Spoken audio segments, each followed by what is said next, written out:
Você está ao vivo. Adicionar um convidado.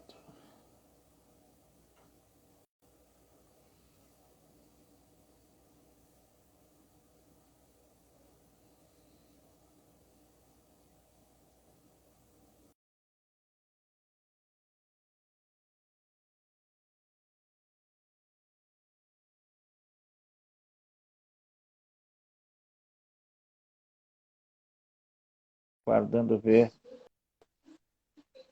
Aê, conseguiu entrar. Tu consegue me ouvir bem, Pablo? Consigo. E você, tá me ouvindo? Tá, tô te ouvindo porque eu quis fazer uma experiência com o meu fone, porque sabe que fazer transmissão em casa tem cachorros, tem, né? Pode Uhum, ser que aconteça as intempéries, e aí eu botei o fonezinho. beleza. Vamos organizar, só falta um Já minutinho estamos aqui ao no meu, vivo. Pablo. Estamos ao vivo, estamos ao vivo. Falta um minutinho aqui. A galera já está entrando. Dali, Boa galera, noite ó, o aí, Vitor galera. aí, a Carol. Boa noite, o Igor, o Vitor, Carol. Grande rapaziada. Que bom. Pablo, olha só. Eu vou 20 e 30 vamos dar início à nossa conversa, para não ter rodeios, que aqui agora nós vamos pro pau, tá? Vamos embora. Então tá. Boa noite a todo mundo, a todos, a todas, a todos que estão nos assistindo, né? Uma live aqui no canal do Tem que Ver, em uma parceria com o Cinema em Movimento, né? Eu queria agradecer muito o Pablo por ter aceitado bater esse papo aqui comigo, né? Levar cinema, levar cultura, né? Levar entretenimento e levar crítica social, que é o mais importante também aqui, que é um pacote todo que nós estamos fazendo. Então hoje nós vamos fazer um bate-papo bem temático. Mas para mim não fazer tantas delongas, eu já vou passar a bola agora para o Pablo, porque hoje eu quero que ele seja protagonista, tá? Mas antes de mais nada, Pablo, te apresenta, fala do teu canal, te mostra aí para a gurizada antes de mais nada. Valeu. Bom, primeiramente, boa noite a todos, todas e todos. Eu sou Pablo Rodrigues, né, sou psicólogo social, crítico de cinema, militante de esquerda, criador do canal do YouTube e do podcast Cinema em Movimento, né, que para quem não conhece aí, dê uma conferida, né. Tô com o canal desde 2016, né, e com o podcast desde o início do ano passado, né. E agora também, né, colaborando aí com o Tem Que Ver, né, nessa parceria maravilhosa, né, é isso, vamos debater hoje aqui sobre o meu cineasta favorito, né, então é um prazer, né, falar sobre esse tema, e um prazer também estar mais uma vez aqui junto com o Álvaro, né, a gente já fez um bate-papo anteriormente lá no Cinema em Movimento, é um prazer estar aqui novamente com esse querido, né, tenho certeza que nosso bate-papo hoje aqui vai ser bem legal, bem rico, né? Como ele disse, né? A ideia é justamente essa, a gente trazer o cinema, trazer, né, crítica social, né, de uma forma acessível, de uma forma interessante, né? Mostrando como é que o cinema pode, né, gerar aí reflexões, né, pertinentes à nossa realidade. Isso aí, Pablo, brigadão, né? De novo agradecer a tua parceria. Então, o que nós fizemos aqui? A gente fez uma parceria, eu tenho que ver, e o Cinema em Movimento, né? Para o Pablo trazer para dentro do site o diretor de preferência dele, que eu acho o Pablo um monstro na hora que vai falar de Scorsese, né? E o Pablo fez um baita de um texto que se chama O Cinema Político de Martin Scorsese, né? Onde ele vai analisar, vai me corrigindo se eu estiver errado, Pablo, né? Ele pega a obra do Scorsese, contextualiza e traz para o público, numa linguagem acessível e ampla, essas perspectivas históricas e políticas do diretor. Pablo, hoje, como eu disse, eu queria que tu fosse um protagonista nesse nosso diálogo, né? Até porque tu é um cara, eu te considero um fera quando se trata de Scorsese, né? Então, começa para nós, Pablo, a questão quem foi Martin Scorsese, né? E qual o contexto político e social onde ele agia, onde ele atuava nos Estados Unidos, né? Principalmente. Maravilha, maravilha. Bom, o Scorsese, ele é um cara que é filho de imigrantes italianos, né? Ele cresceu no bairro de Little Italy, que é um bairro de imigrantes italianos nos Estados Unidos, né? Os pais deles, né, são filhos de imigrantes, né, vieram da Itália, e o bairro onde os Scorsese cresceram é um bairro muito violento, né, onde é um bairro do subúrbio de Nova York, violento, e aí dominado pela máfia, né, inclusive contexto esse que ele retratou muito em seus filmes, como a gente vai falar mais pra frente, né. Ele teve até familiares que se envolveram com a máfia, por isso que ele conhecia tão bem esse universo, né? E o Scorsese, ele foi um dos primeiros cineastas americanos a estudar cinema, né? Na faculdade de cinema, nos primeiros cursos de cinema que surgiram lá nos anos 60. E o Scorsese fez parte daquela turma ali da contracultura, né? Os primeiros cineastas que tentaram transformar o cinema hollywoodiano, criando... Inclusive, ele fez parte do movimento cinematográfico chamado de Nova Hollywood, que foi responsável justamente por transformar o cinema americano no final dos anos 60 e durante a década de 70. E a principal proposta desse movimento, desses cineastas, que incluía não só o Scorsese, mas o Francis Ford Coppola, diretor do Poderoso Chefão, o Brian De Palma, o Peter Bogdanovich, o Steven Spielberg, o George Lucas, né? E a principal proposta era fugir daquele cinema clássico e um tanto alienado que vinha sendo feito em Hollywood e trazer a realidade social americana para as telas de uma forma mais crítica e mais realista, né? Então o Scorsese vem dessa galera que tenta trazer esse cinema que já surge político, né? Esse cinema já com essa pegada política lá na década de 70, com crítica ao Vietnã, né?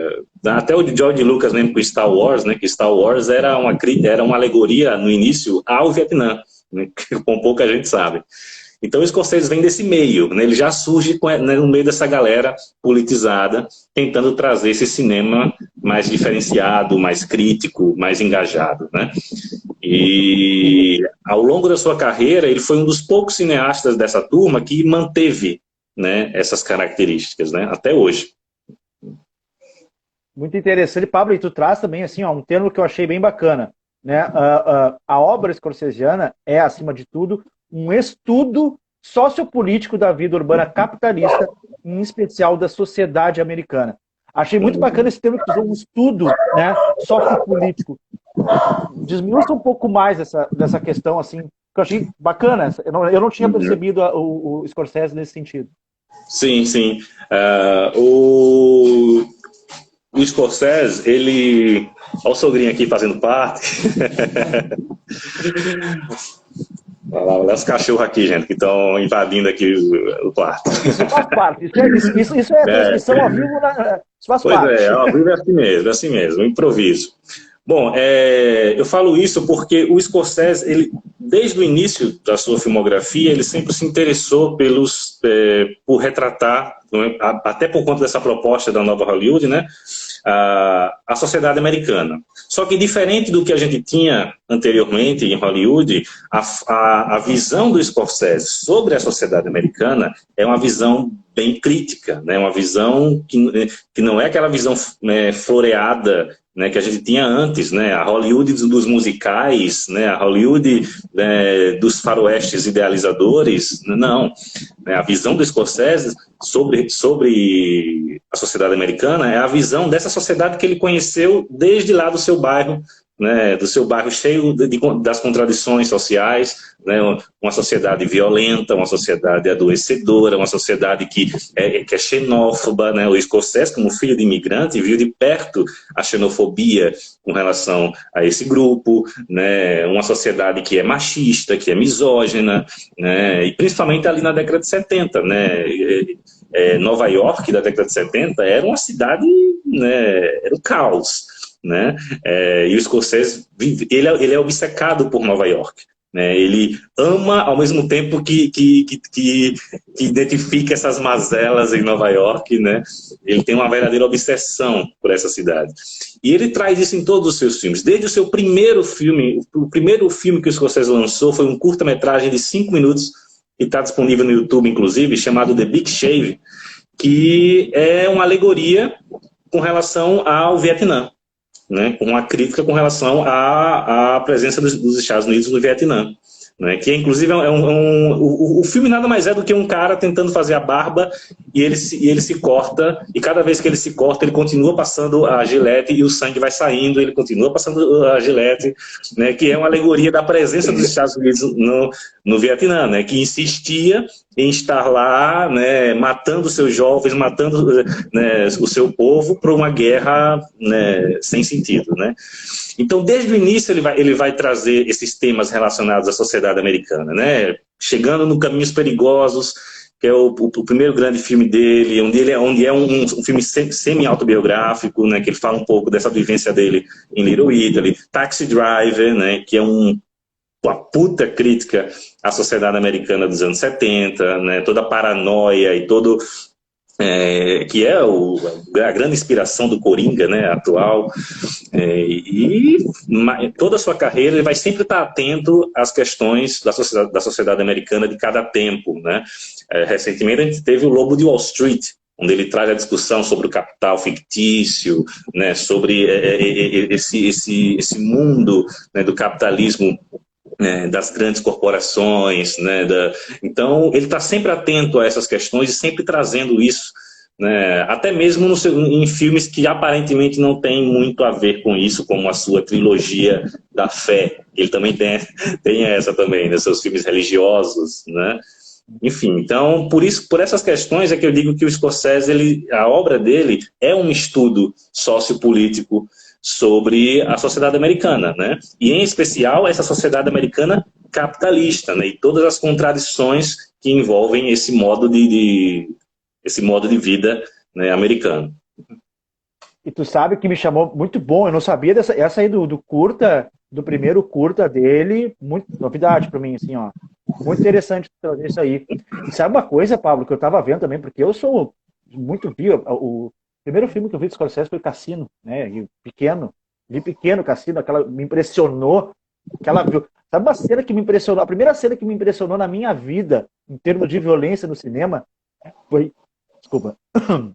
aquela cena final que eles espancam o Joey Pesci, enterram ele, chegam a enterrar ele vivo. Aquilo ali, até hoje eu sonho com aquilo, porque é uma coisa impressionante.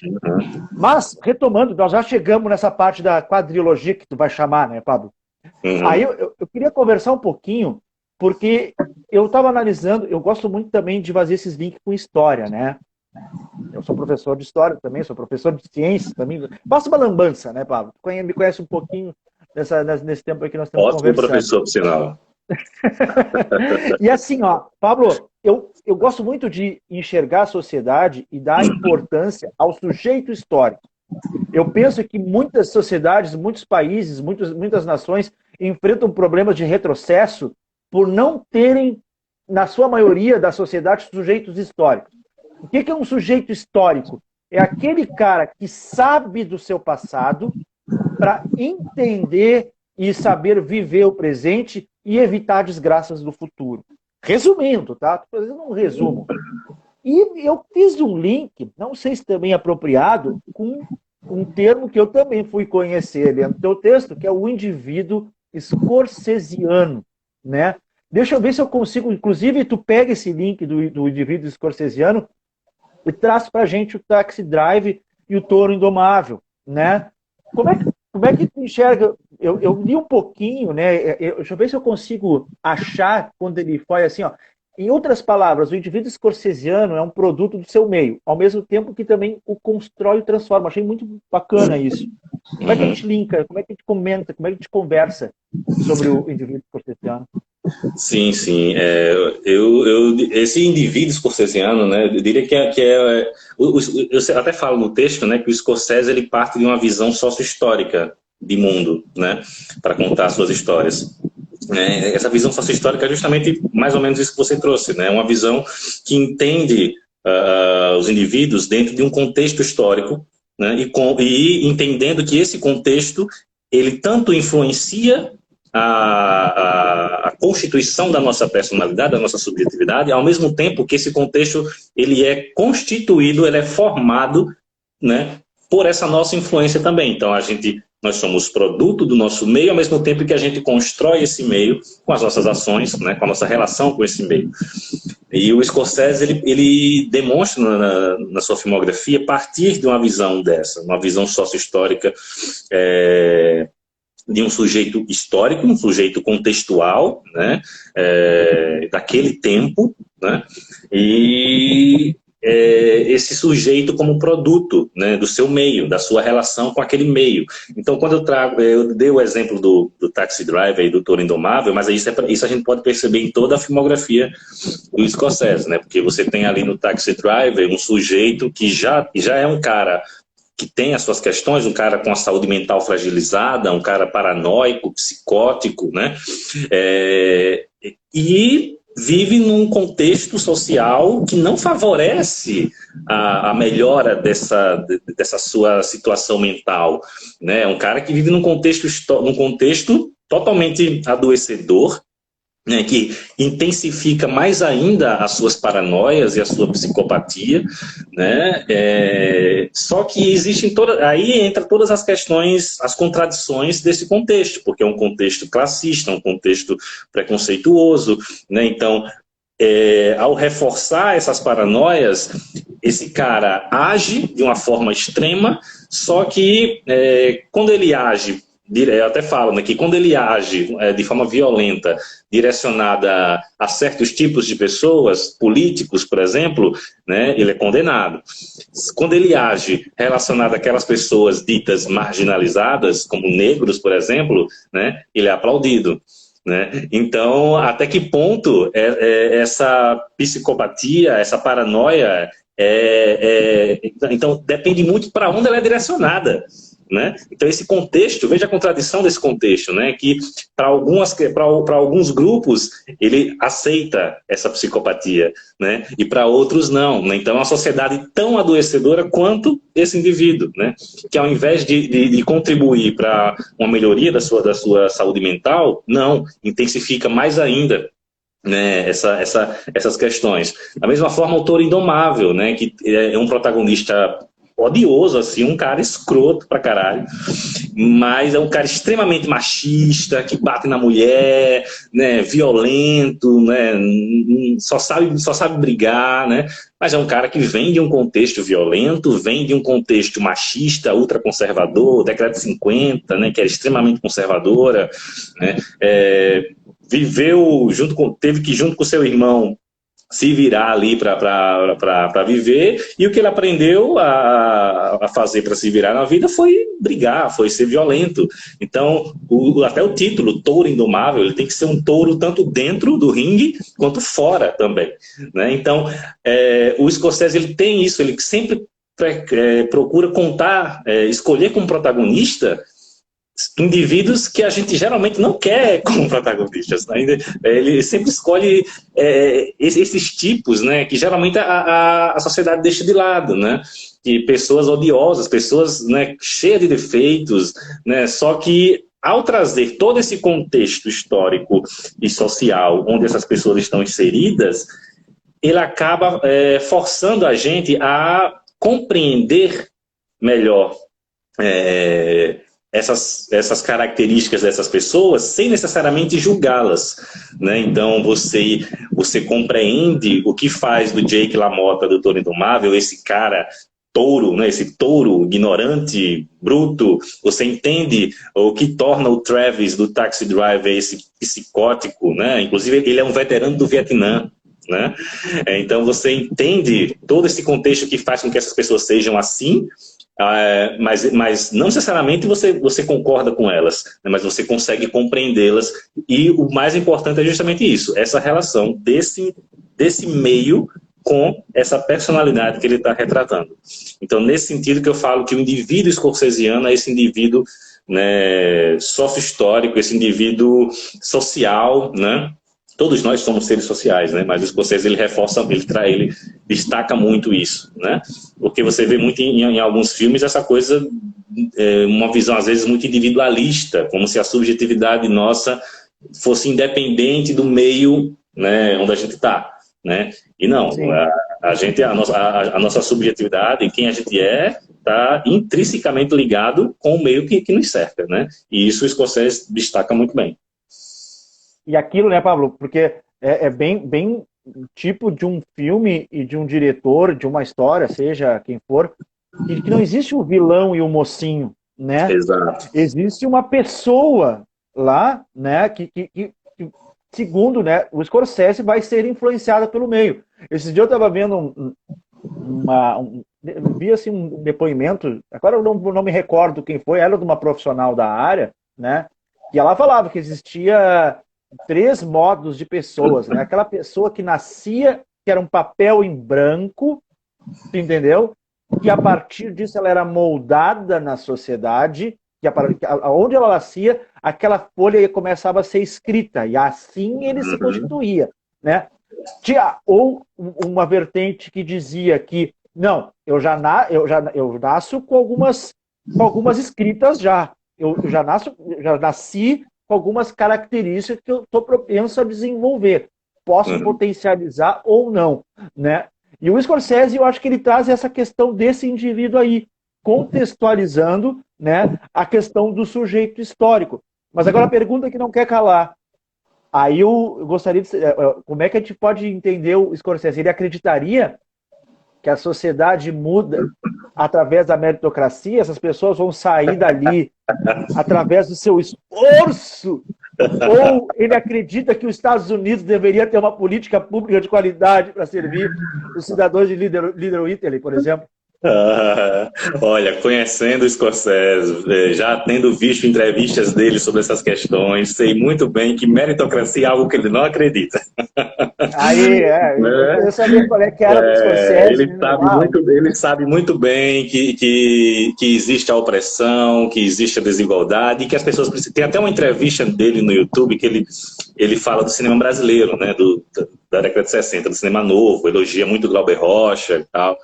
E ele fala que existe a opressão, existe a desigualdade e as pessoas vão se levantar e precisam se levantar contra isso, né? Então, não tem como, e é perceptível, né? A gente vê isso na obra dele, né? Essa própria visão, né, desse indivíduo social, né, já demonstra isso, né? O Scorsese, né, nesse sentido, tá longe dessa meritocracia. Não, Pablo, assim, ó, para nós dar prosseguimento, porque o Scorsese é uma obra vasta, e para nós pegar e engajar emendar um assunto no outro, que eu acho muito interessante agora. Aqui tem um colunista do Sul. Estou falando aqui do Rio Grande do Sul, o Pablo está falando de Pernambuco, né? Aqui no Sul tem um colunista que ele trabalhava no Correio do Povo, tá? O Correio do Povo foi comprado pela Rede Record, a Record começou a censurar, né? Porque literalmente assumiu o bolsonarismo, né? E ele acabou de ser demitido porque era um colunista progressista, digamos assim. E ele falou... ele é um apaixonado por cinema. E ele pegou, numa das colunas dele, que ele resolveu falar de cinema, ele falou do irlandês. E no irlandês, ele chegou e falou assim: achei muito bom, porém, longo demais. Eu comprei essa ideia. Depois tem gente perguntando qual é o melhor filme do Scorsese. Vai ter que responder pra galera, hein? É a Micheline, querida. Aí eu comprei essa ideia, né? Porque realmente é um filme longo, eu achei muito bom, mas eu não tinha percebido, longe, nunca ia imaginar perceber, fazer uma leitura de que faz parte de uma quadrilogia. Quando eu soube dessa quadrilogia, vamos reconsiderar. Tu acha que o Julemiro está certo em dizer que em fazer uma crítica ao filme por ele ser longo demais? Ou ele está errado? É o último filme e tem que ser esse arrombo mesmo? Bom, isso é polêmico, isso gerou muita polêmica na época, né?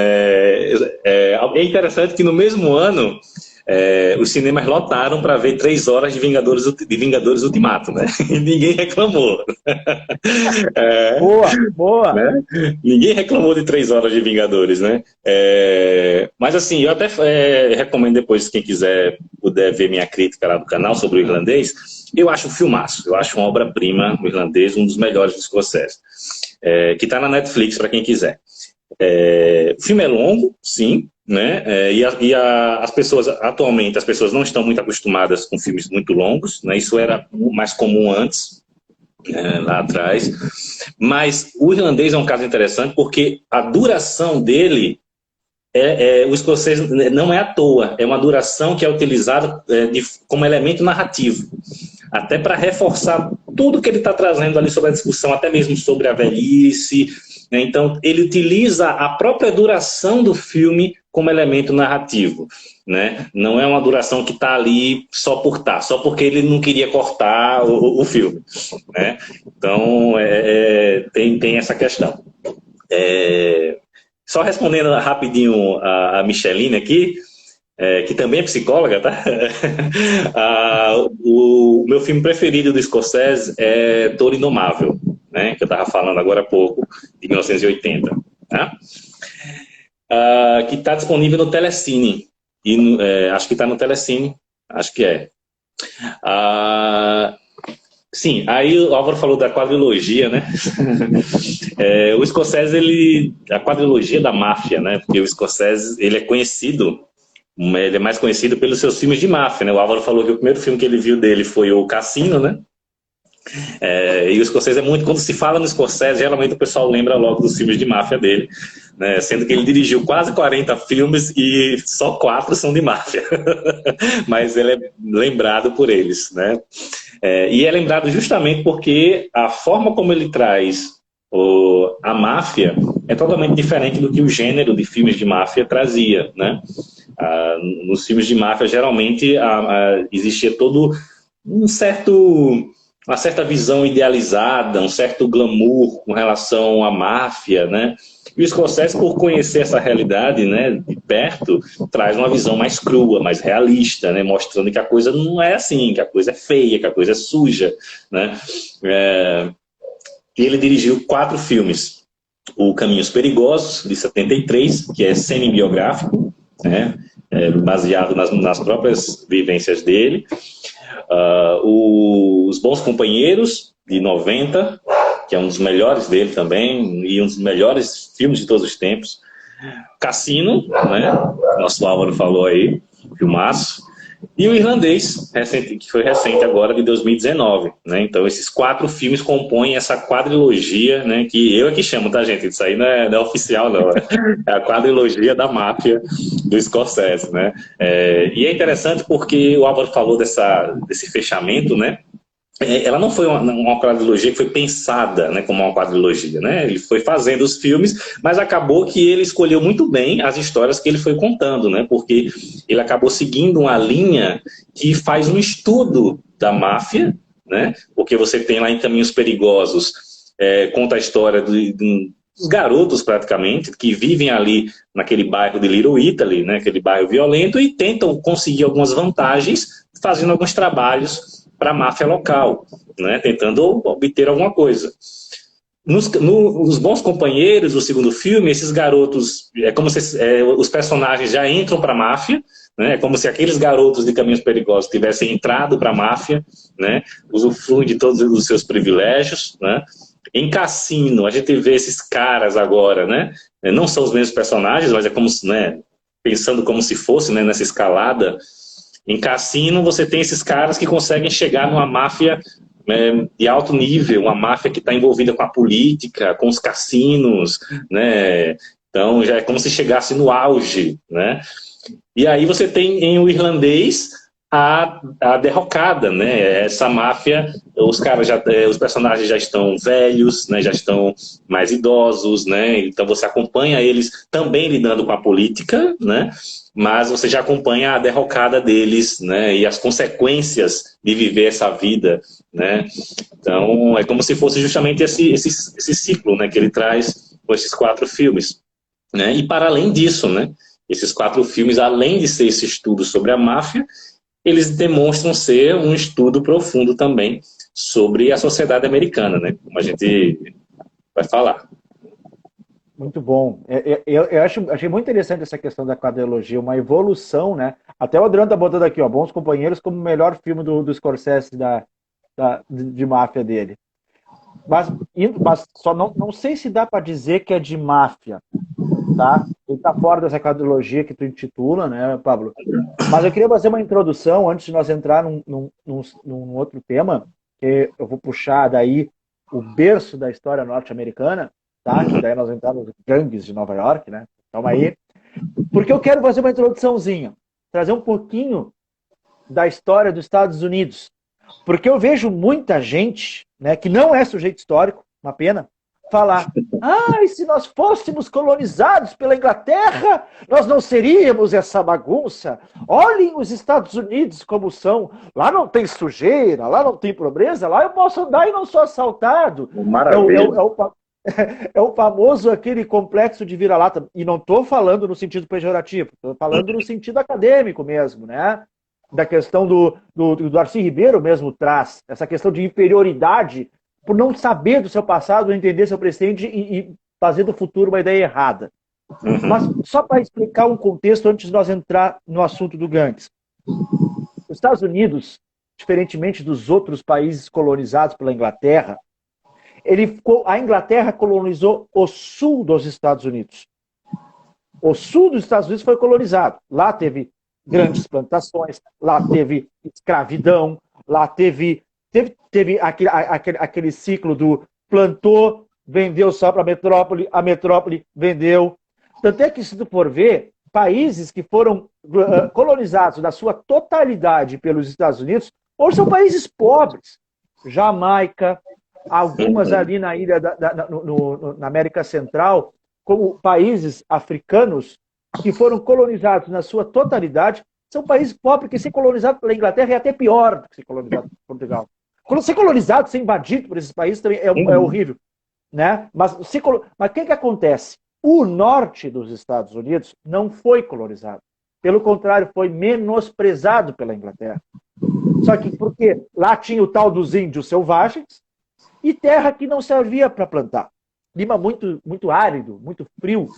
Só que aquela gurizadinha que estava saindo da Europa porque o clima era horroroso por N motivos, irlandeses, escoceses, italianos, foram para o tal do norte e povoaram. Não colonizaram. Foram com a sua esposa, com seus filhinhos e começaram a fazer ranchinhos, né? E vilarejos. Uma outra dinâmica que a não de país colonizado. Depois, os Estados Unidos têm uma guerra civil, sul versus norte, ganha o norte do sul e se implanta, né, a filosofia do norte povoado. Só que aí vem a questão que eu quero conversar contigo.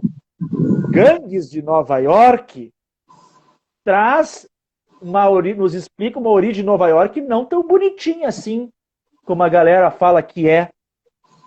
Pablo, é contigo agora. Fala da origem de Nova York. No olhar das gangues de Nova York, que está muito bem explicado ali no teu texto. A origem de Nova York é uma podridão.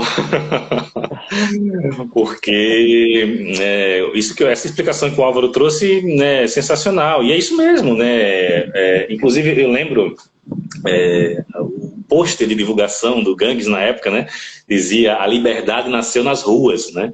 E é muito simbólico, né, com relação ao que a gente vê na história e no filme, né? O Scorsese, como eu disse, né, ele é obcecado por Nova York, né? E ele, né, queria fazer ir mais a fundo, né, nessa análise sobre por que esse país, né, e esse lugar tão simbólico para esse país, né? O que é que está por trás disso tudo, né? Por que tudo é assim, né? E aí ele faz o Gangues, que era um projeto da vida dele. Ele vinha tentando fazer o Gangues desde lá dos anos 80, por aí, né? Era o projeto da vida dele, né? Foi retalhado pelo estúdio, o filme não ficou do jeito que o Scorsese queria, era para ser maior até, inclusive. Mas é um trabalho, mesmo que não seja um dos grandes filmes do Scorsese, mas é um dos mais significativos, né? Justamente por trazer essa análise mais profunda sobre as origens, né, as raízes dessa sociedade americana, de Nova York, né?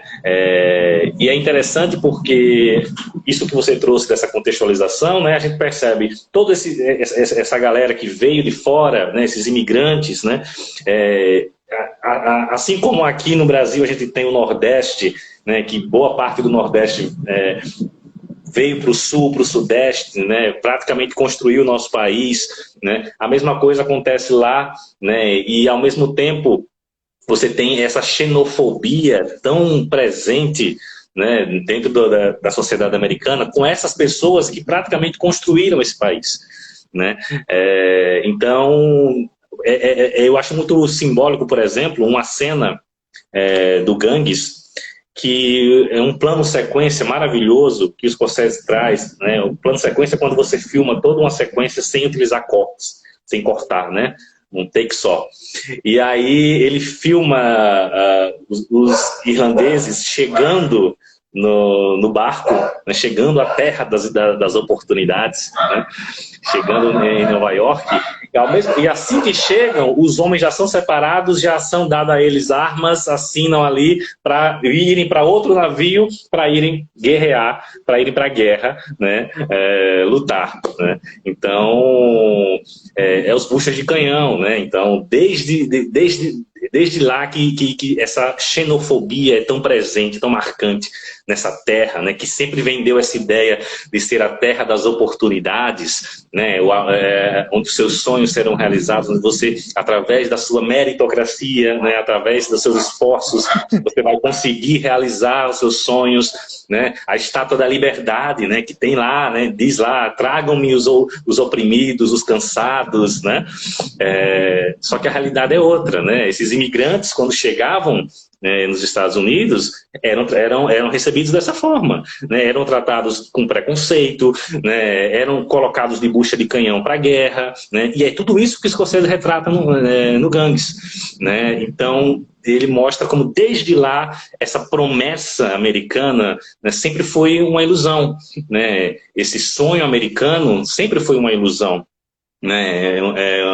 Então, eu acho muito significativo. Eu acho o Gangues um filme que, embora não seja um dos melhores, mas eu acho ele um filme muito importante nesse estudo que o Scorsese faz, né, dessas mazelas da sociedade americana, né? E a questão da violência, né? Porque os imigrantes, como a gente vê no filme, acabam tendo que recorrer ao crime, né, recorrer à violência para poderem, né, se virar naquela terra nova ali, né? Então é onde surgem as gangues, né?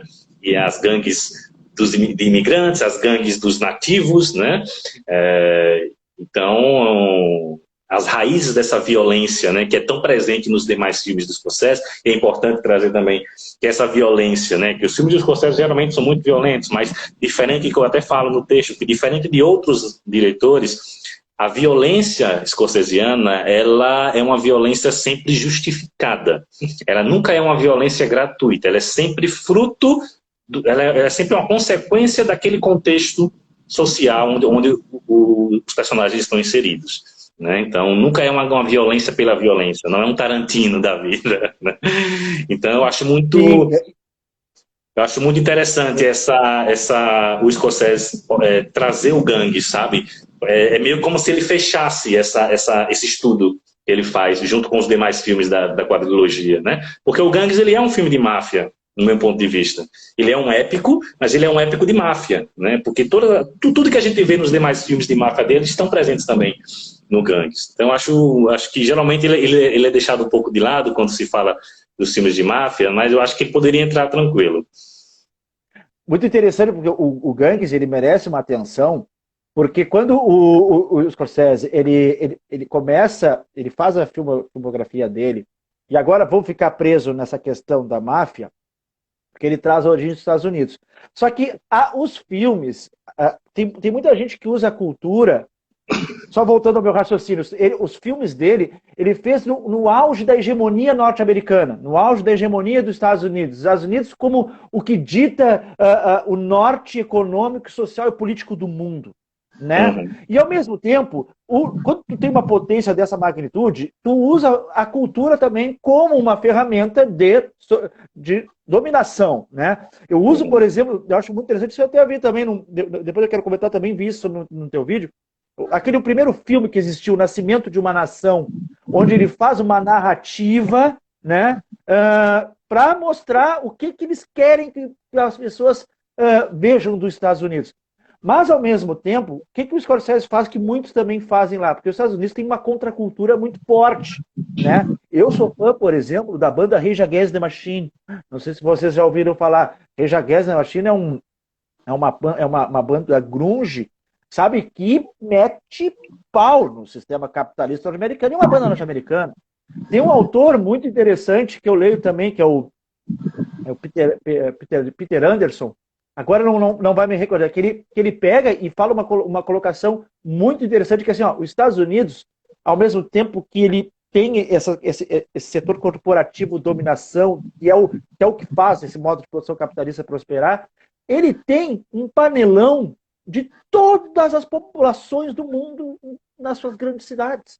Né? Tem bairros, tem Nova York, tem bairro chinês, italiano, português. Então essa mistura traz uma contracultura. E o Scorsese é um norte-americano, é um estadunidense que faz uma narrativa oposta à dele. E aí agora eu gostaria muito de saber, sabe, porque eu estava vendo umas notícias, nós estamos entrando num novo período. Agora uma opinião pessoal minha a partir de textos, notícias e questões acadêmicas que eu leio. Uma nova ordem. A partir, né, da declaração do Putin e do Xi, né, da China, né, uma nova proposta, uma nova alternativa de projeto para o mundo está aí. Né? Agora, novos cineastas, uma nova leva de filmes asiáticos estão invadindo aquilo que os Estados Unidos muito fez, a Ásia agora começa a fazer. Muitos autores também dizem que é o século da Ásia. Né? Então, Gangues é feito nesse período de hegemonia. Era Bush, né? Entendeu? Sabe agora, como é que fica? Como é que se tu faz um filme desses quando a tua nação está aqui, ó? Numericamente, daqui a pouco a China passa.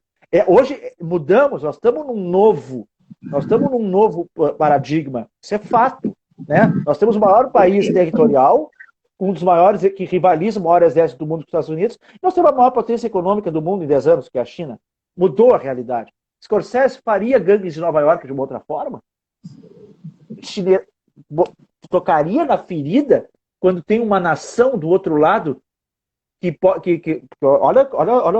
olha o imbróglio que está lá na Ucrânia, toda a imprensa ocidental não dando contraditório à Rússia, enfim, eu quis dar um embaralho para saber assim, ó, o que o Scorsese faria em Gangues de Nova York da mesma maneira que fez? Com a hegemonia dos Estados Unidos em risco? Olha, boa questão, boa questão. Acredito que sim, né, pelo fato, pelo que a gente vê da filmografia dele desde o início, né, porque o Scorsese, ele é um diretor muito autoral, né, ele é um autor, muito, né, e ele é um diretor que, como qualquer cineasta, autor, ele coloca muito dele nas suas obras, né, e as questões que Gangues traz são questões muito caras para ele, né? Para a sua história. Né? Então, tem muito essa questão subjetiva envolvida, sabe? E que ele queria explorar, né? Desde lá dos anos 80, né? Quando ele teve contato com o livro Gangues de Nova York, né? Que traz os relatos de todas essas histórias. Né? Então, eu acredito que sim. Eu não sei se seria o momento dele fazer esse filme agora. Né, como ele adiou por tanto tempo, né, até 2002, que foi quando ele fez o filme. Né, não sei se ele lançaria agora, nesse momento, mas que ele faria da mesma forma, ou explorando outras questões, né, mas sempre com essa veia crítica, eu acho que sim. Mas o esperar para lançar seria um ato político também, então. Também, sim, com certeza. Seria um ato político dele. Com certeza. Eu acho que a contracultura americana é boa, é fantástica. Aqui, ó, usar jeans, usar boné, é a cultura de que nós, não é de todo ruim. Que eu sou suspeito para falar que eu pego uma implicância quando eu tenho com os impérios, né? Aí já pega o emocional e eu acabo esquecendo a questão, mas Não tem pra onde correr, não tem pra onde correr. Só rapidinho aqui, a galera tá falando aqui que o Tarantino é sangue, é vingança. Aí eu fui ver agora ali, sim, é vingança. Tu acha que é vingança? Um abraço aí pro Filipe Pitanga, crítico de cinema, maravilhoso, que entrou aí na live. Felipe é maravilhoso, gente. Um dos melhores críticos do país. Acompanhem. É isso aí, galera. Que bom, não? E o pessoal se movimentando. Eu tenho uma dificuldade de acompanhar, assim, Pablo. Tu me ajuda a acompanhar nos recados, porque eu sou meio assim, ó. Eu fico uma tela aqui, outra aquela ali, e me vou no assunto, né? Relaxa. É uma coisa que eu tenho que aperfeiçoar, né, nesse diálogo com a gurizada. Mas, Pablo, para nós encaminhando agora para o final, para nós fazer um desfecho, assim, bacana, queria que tu comentasse, assim, tema livre, o que tu recomendaria pra galera, assim, o que é o melhor teu filme? Tu já falou que o teu melhor filme é Autor Indomável, mas o que tu fecha? O que faltou falar do Scorsese aqui para nós fechar o nosso bate-papo dele? Eu acho que eu recomendar a galera ler o texto, né? Lá no canal também tem uma playlist com alguns vídeos que eu fiz sobre o Scorsese, sobre alguns filmes dele e outros temas. Mas dizer que a obra do Scorsese ela é uma obra muito ampla, né? Uma obra, como eu disse, ele tem quase 40 filmes, né? Então é um cineasta que vem sempre se atualizando, que não descansa, que não se acomoda, que está sempre buscando, né, trazer algo novo, não apenas em termos de linguagem, em termos de técnica, mas também atento, né, ao que está acontecendo no mundo, né, atento a todo o contexto social, né, como eu falei do Lobo de Wall Street, né, que foi lançado lá em 2013, né, e era muito pertinente com todas as questões do capital fictício que estavam sendo levantadas na época, né. Ele traz essa história criticando esse espírito capitalista americano, né. Então é um cineasta que sempre está aí, né, atento, né, ao mundo.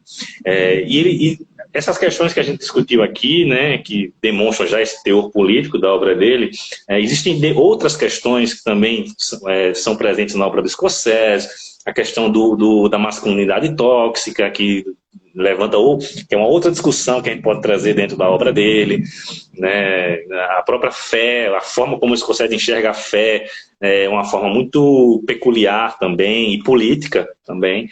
Então eu aconselho, quem não conhece a obra de Scorsese, vá atrás, né, porque não à toa ele é considerado o maior cineasta vivo, né, porque é realmente um cineasta assim, sensacional, né, e eu sou apaixonado pela obra dele, né. Pablo, parênteses, que chegou uma colocação de última hora aqui para tu comentar. A Última Tentação de Cristo. Tu tem alguma palhinha sobre ele? Quem foi que falou? Chegou aqui, um passarinho chegou aqui, ó. Então... Deixa eu só dizer uma coisa aqui, peraí. Aqui, ó. A Última Tentação de Cristo. A obra. A Última Tentação de Cristo simplesmente é um dos 5 melhores filmes do Scorsese para mim. Eu amo esse filme. É um filme que eu sempre revejo. Né? Eu acho uma obra-prima do Scorsese, sabe? Maravilhoso, maravilhoso. Né? Recomendado. É um filme incompreendido, né? Na época, o filme gerou muita polêmica. Teve cinema que foi incendiado, né, para não exibir o filme, né, e na verdade é uma das maiores declarações de fé, né, que o cinema tem com relação à figura de Jesus, né, só que sabe como são esse povo, né? Os que se dizem seguidores de Cristo são os mais longe os mais longe dessa figura. Mas eu adoro a última tentação de Cristo. Recomendadíssimo. Só para esclarecer, quem me trouxe aqui foi a Caroline, minha companheira, ela é colaboradora, tem que ver também. E como está muito voltado assim, para a questão também de história, que nós estamos também nessa convulsão aí, né, do moralismo, da família tradicional. Aí eu achei pertinente realmente trazer aqui, pelo menos para ser citado, né? Sim. E sobre essa questão do moralismo, Álvaro, tem o filme recente, né, de 2017 dele, O Silêncio, que também é uma adaptação onde traz justamente essa questão da intolerância religiosa, né? É um tema, um tema presente, assim, forte no filme, né? E que é muito pertinente ao nosso momento, né? E o que você trouxe, né? A gente tem um cineasta norte-americano que traz todas essas discussões críticas sobre a sociedade americana, né? Ainda fazendo isso nos tempos de hoje, né? É muito pertinente, né? Isso, para mim, demonstra que ele mantém ainda, né, aquele espírito lá da Nova Hollywood, lá do final dos anos 60, né? Ainda está com esse espírito crítico. Eu uma hora vou pegar, agora eu vou pegar vendo uma sequência. Qual o primeiro da quadrilogia mesmo? Só repete a quadrilogia, segundo. Caminhos Perigosos, Os Bons Companheiros, Cassino e O Irlandês. Que tá na Netflix. Ótimo, ótimo. Adorei esse termo aí.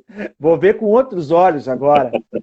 Pablo, vamos desencaminhando então. Eu vou te agradecer horrores, cara. Assim, ó, é a primeira de muitas parcerias. Espero, tomara, né? Antes, só queria fazer um adendo para nós encerrar.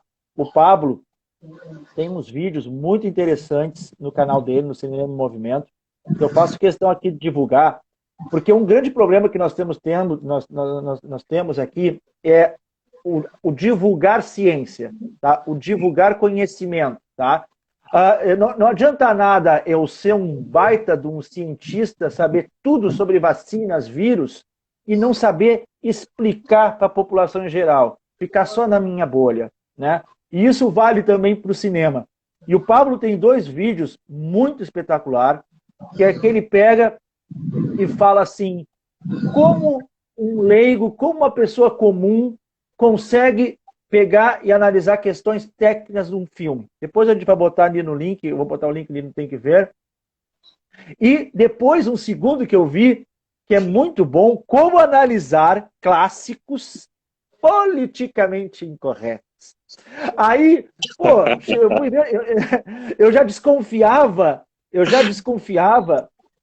do Scar, porque o Rei Leão, eu me lembro que eu via, o meu pai que me apresentou o Rei Leão, eu era pequeno não, era 94, né? Mas o Rei Leão é um clássico para mim, né? E aí eu nunca tinha percebido, embora assim, ó, eu gosto do Scar naquela cena que aquele sai de costas, sabe? Pena que eu não fui privilegiado com a força, né? Eu gosto daquela sacada dele, sabe? Mas depois que eu vi que ele é afeminado, né? De trejeitos, né? E é negro. E o outro Mufasa de vilão. Embora eu goste, os caras depois virar mau caráter, mas no início ele parece ser um cara legal. Mas enfim, eu recomendo ao Mary Poppins, né? Tu falou do Mary Poppins e tu trouxe O Nascimento de uma Nação, que a gente linkou, sim, né, com o Gangue de Nova York. Ô, Álvaro, só vendo aqui um pouco os comentários de pessoal aqui, o pessoal perguntou o top 5 do Scorsese para mim. Toca a ficha. E, bom, o meu top 5 do Scorsese é Toro Indomável, em primeiro, Taxi Driver, em segundo, Os Bons Companheiros, em terceiro, A Última Tentação de Cristo, em quarto, e em quinto, O Irlandês. Tá? E falaram aqui, quem foi aqui que falou? Deixa eu ver. Ike Nicote. e falou aqui que graças ao Scorsese, né, que ele conheceu o ídolo dele, Neil Young, né, no documentário O Último Concerto de Rock, The Last Waltz, que é maravilhoso, por sinal. Isso Então aí, tá, gente. vamos nos despedindo, né, galera?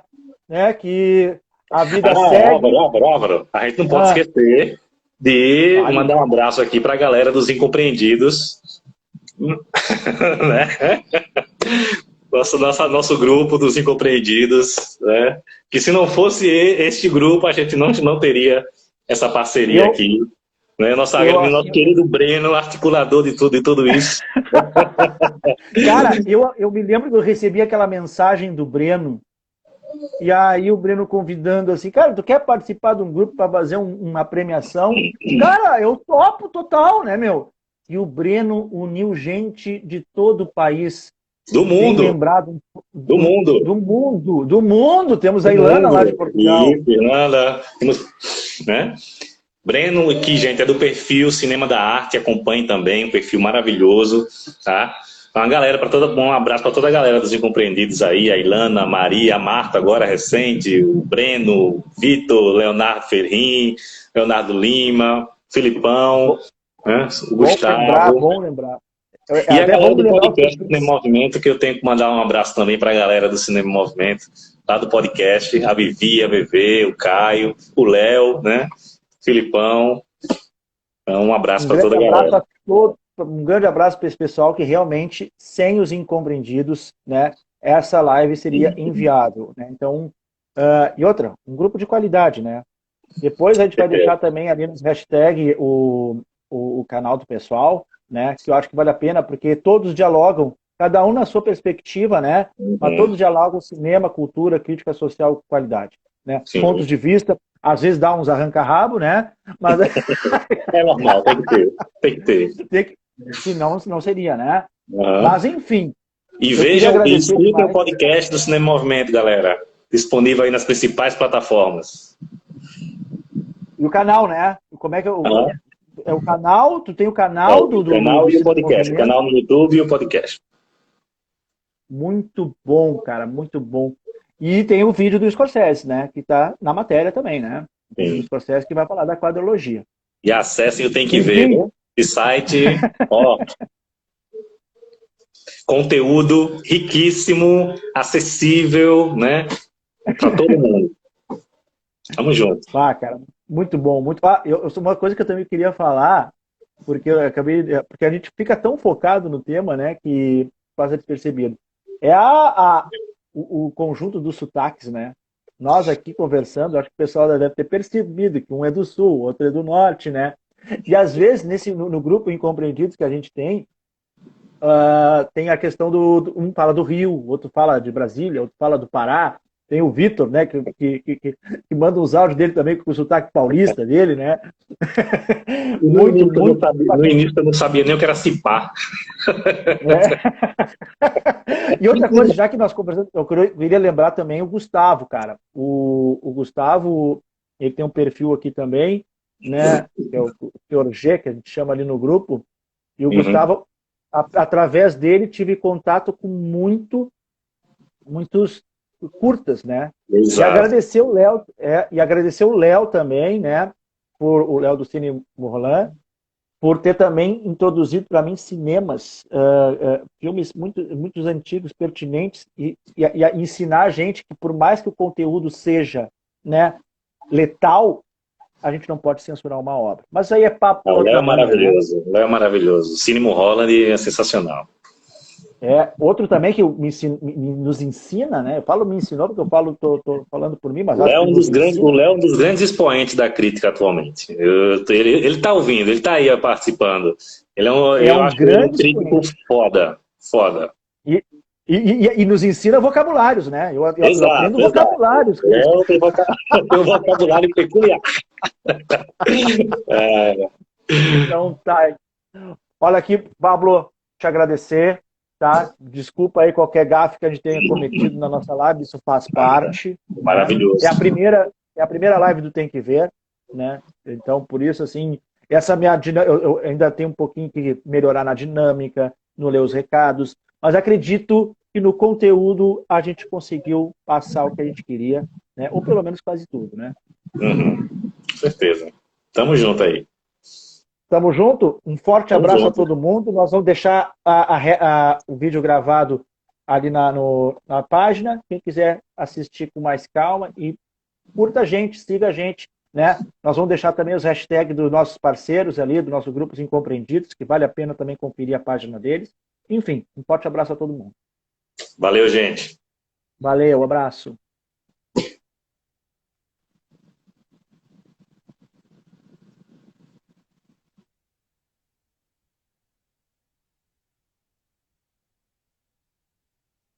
Agora vamos ver aqui como é que eu faço, né?